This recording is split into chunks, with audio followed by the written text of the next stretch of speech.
শিথিল হয়েছে গোপালগঞ্জের কারফিউ। শনিবার ভোর ৬টা থেকে রাত ৮টা পর্যন্ত এ কারফিউ শিথিল থাকবে বলে এক আদেশ জারি করেছেন জেলা ম্যাজিস্ট্রেট মোহাম্মদ কামরুজ্জামান। কারফিউ শিথিলের পরে লোক সমাগম বাড়তে থাকে গোপালগঞ্জে রাস্তাঘাটে ও বাজারে।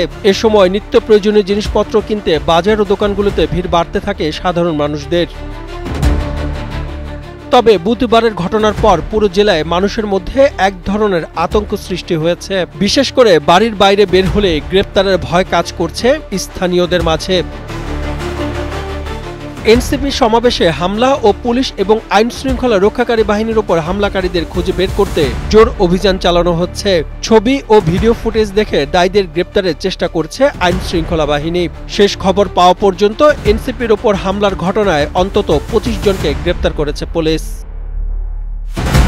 সাদমান সাকিব, কালের কণ্ঠ।